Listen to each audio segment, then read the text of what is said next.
안녕하세요.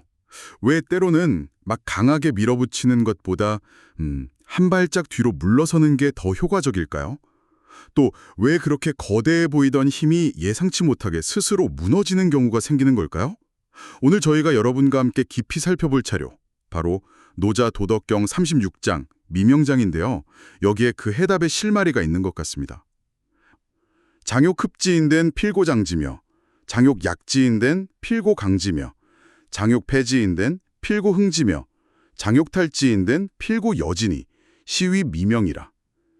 이걸 풀어보면 그러니까 뭔가를 오므리려면 반드시 먼저 쫙 펴주고, 또 약하게 만들려면 반드시 먼저 강하게 해주고, 없애려면 먼저 흥하게 하고, 빼앗으려면 먼저 주어야 한다. 뭐 이런 거죠. 이걸 일러 미명, 즉 미묘한 밝음이라고 하는데요. 와, 진짜 목표랑 정반대는 행동을 하라니 이거 정말 역설적인데요. 그렇죠. 이게 그냥 직선적인 사고 방식으로는 좀 이해하기 어려운 세상 이면에 흐르는 어떤 원리를 포착한 거라고 볼 수 있습니다. 단순히 상대를 속이는 계략, 이런 차원이라기보다는요. 사물에 성하고 쇠하는 그 리듬 있잖아요. 그걸 활용하는 지혜에 가깝다고 봐야죠. 이 구절에 대한 주석을 보면 그 의미가 좀 더 분명해집니다. 첫 번째 주석을 제가 읽어볼게요. 주, 장, 욕제, 강량, 거, 폭난, 당, 2차 사자. 해석하면 장차 강하고 포악한 것, 그러니까 강량하고 포악난한 것을 제거하려고 한다면 마땅히 이 네 가지 방어법, 그러니까 앞서 말한 그 펴주고 강하게 하고 흥하게 하고 주는 이런 역설적인 방식을 써야 한다는 겁니다. 여기서 강량이라는 건 힘만 믿고 제멋대로 구는 그런 상태를 말하는 거죠. 그리고 이게 개인적인 차원뿐만 아니라 사회나 국가 수준에서도 뭐랄까 폭력적인 세력을 다룰 때 쓸 수 있는 방법이라는 거네요. 네, 맞습니다.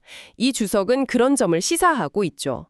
그리고 다음 주석을 이어서 보면 그 방법론이 더 구체적으로 드러납니다.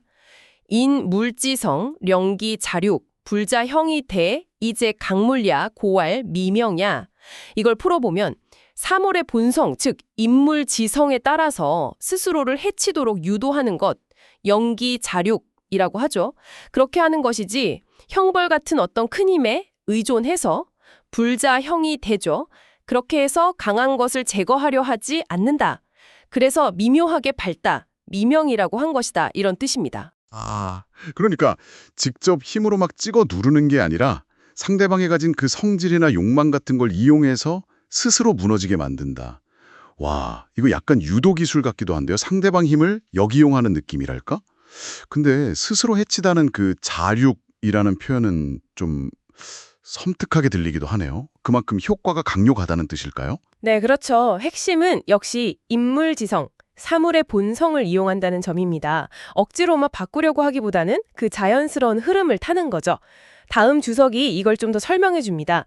족기장, 영지족, 이유구기장, 즉 중소흡이야. 펼치려는 욕망을 충분히 만족시켜 주었는데도 이게 족기장, 족이죠. 그런데도 또다시 펼치려 한다면, 즉 만족할 줄 모르고 과도하게 팽창하려고 하면 결국 여러 사람에 의해서 저지당하고 움츠러들게 된다. 이게 중소흡야 부분입니다. 그러니까 지나치면 결국 화를 부른다는 거죠. 네네. 스스로의 어떤 과욕 때문에 주변의 반발을 사거나 아니면 내부적으로 한계 부딪혀서 수축된다는 그런 자연의 이치를 말하는 겁니다. 마치 너무 세게 부풀린 풍선은 결국 뻥하고 터지게 되는 거랑 비슷한 원리네요. 맞습니다. 그런 비유가 적절하지요. 반대로 또 너무 서두르는 것도 경계합니다. 이 부분 마지막 관련 주석인데요. 흡기 장지 부족, 이계기 구장자, 유익 이기 반위라고 나옵니다. 이게 원문에 따라서는 첫 글자가 여일 수도 있는데 문맥상으로는 섭으로 보는 게 더 자연스러워 보입니다.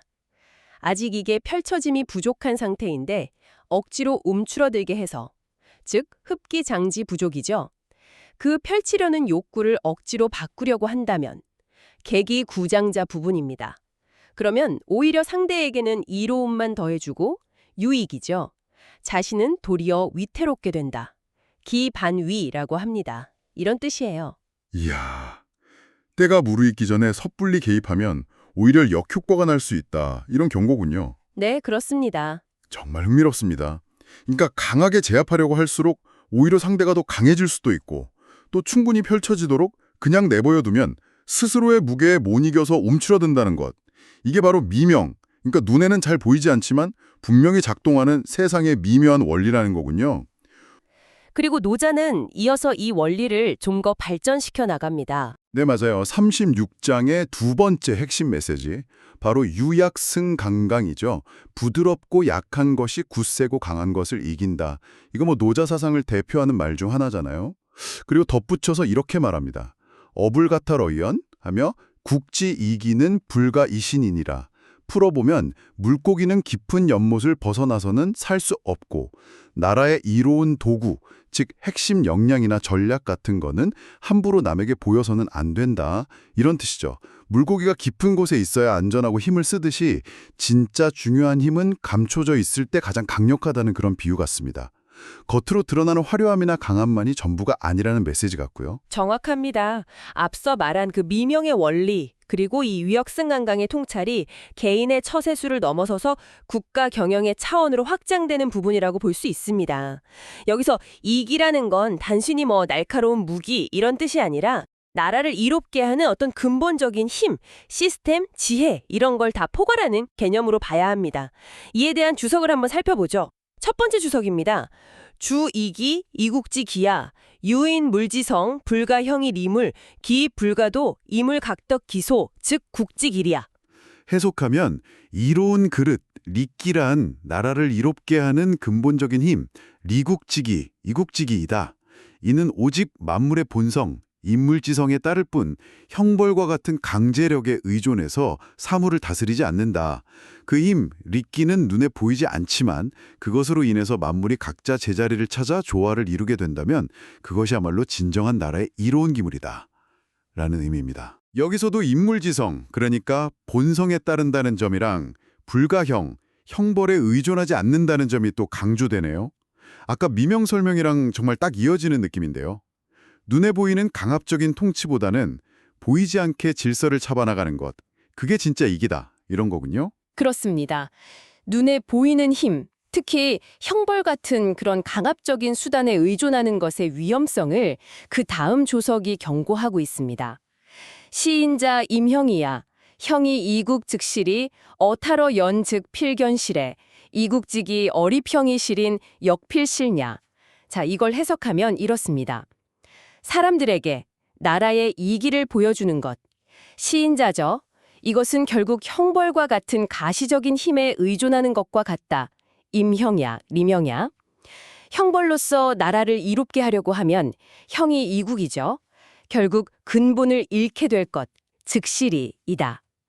물고기가 깊은 연못을 벗어나면 반드시 그 생명력을 잃게 되듯이 어타러 연 즉필견실에 나라를 진정으로 이롭게 하는 힘, 이국지기를 함부로 드러내거나 형벌을 내세워서 사람들에게 과시하는 것, 이평이실인 또한 반드시 실패하고 소중한 것을 잃게 될 것이다. 역필실냐라는 아주 강력한 경고죠. 와, 이거 마치 기업이 자기네 혁신 기술이나 영업 비밀 같은 거를 경쟁사한테 다 보여주는 거랑 비슷하다고 할 수 있을까요? 당장은 뭔가 강력해 보일지 몰라도 결국에는 스스로를 위험에 빠뜨리는 것처럼요. 국가의 진짜 힘은 그렇게 함부로 과시할 수 있는 성질의 것이 아니라는 뜻이군요. 네, 좋은 비유입니다. 결국 이기는 깊은 연못 속 물고기처럼 감춰져 있어야 한다는 겁니다. 이걸 막 과시하거나 아니면 형벌 같은 강압적인 수단에 의존하는 것은 유약승강강의 원리에도 어긋나고 또 미명의 지혜에도 반하는 행동이라는 거죠. 부드러움, 드러나지 않음, 그리고 순리에 따름의 힘, 이걸 강조하는 노자 사상의 정수가 여기에 담겨 있다고 볼 수 있습니다. 저희는 다음 탐구에서 다시 뵙겠습니다.